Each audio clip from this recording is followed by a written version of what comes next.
नमस्कार, जनसारथी न्यूज में आपका स्वागत है। सियासी हलचल में हम बात करेंगे कांग्रेस के आरोपों की।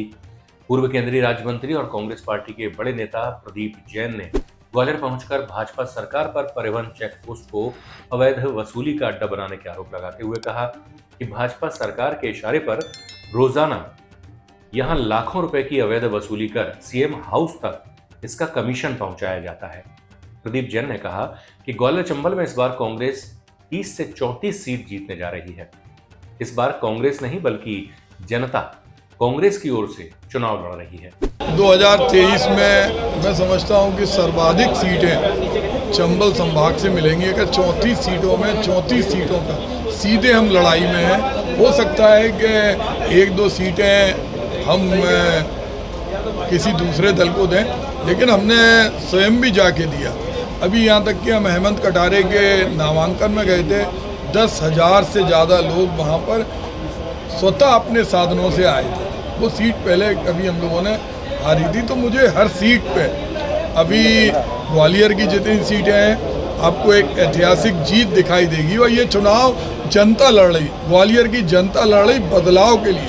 देखिए, हमारी पार्टी में दादागिर्दी नहीं है कि कोई दिल्ली से आके बंद कमरे में दम दे और दम देने के बाद कोई रेजिंग। हम लोग लोकतांत्रिक ढंग से है, हमारे कार्यकर्ताओं की बात हमारे नेता सुनते हैं।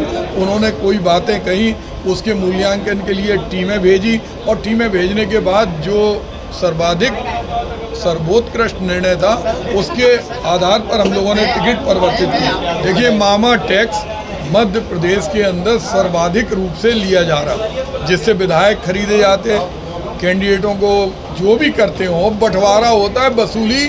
और इसको केवल सुरेंद्र राजपूत या अनुभाजी या हमारी मीडिया सेल या हम नहीं कह रहे, इसको केंद्रीय परिवहन मंत्री नितिन गडकरी ने स्वीकारा। उन्होंने पत्र लिखा, उन्होंने पत्र में कहा ये क्या हो रहा मध्य प्रदेश में। और उसमें जो आरटीओ के बैरियर हैं, जिनका काम है कागज देखना, लोड चेक करना, पॉल्यूशन देखना और ई चेकिंग के आधार पर कोई धनराशि वसूल करना, वहाँ पर बड़े बड़े बक्से रखे रहते हैं। और वो बक्से रखे रहते हैं, एक एक ट्रक से पैसा लिया जाता है। किसी खाली ट्रक है तो 1500 रुपये और भरा हुआ ट्रक है तो 4500 रुपये। ये गरीब जनता के ऊपर बोझ पड़ता है, 4500 रुपये। और प्रतिदिन 65,000 वाहन मध्य प्रदेश से गुजरते हैं, उन्हें किसी न किसी चेक पोस्ट से गुजरना पड़ता है। और इसके अलावा इससे बड़ी भ्रष्टाचार की एक और जननी का केंद्र सत्ता के गलियारे हैं। 17 चेक पोस्ट अवैध बने हैं। उन्होंने ट्रक रोक लेते, रोकने के बाद वसूली, स्थानीय वहाँ कोई माफिया विधायक है, वो कहता हमारे सीधे मुख्यमंत्री निवास में कनेक्शन है, वो वसूल करता है। उन पर ईडी नहीं जा रही।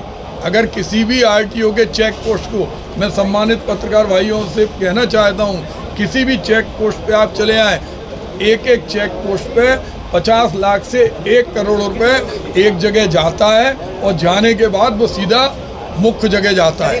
सियासी हलचल में फिलहाल इतना ही। नमस्कार।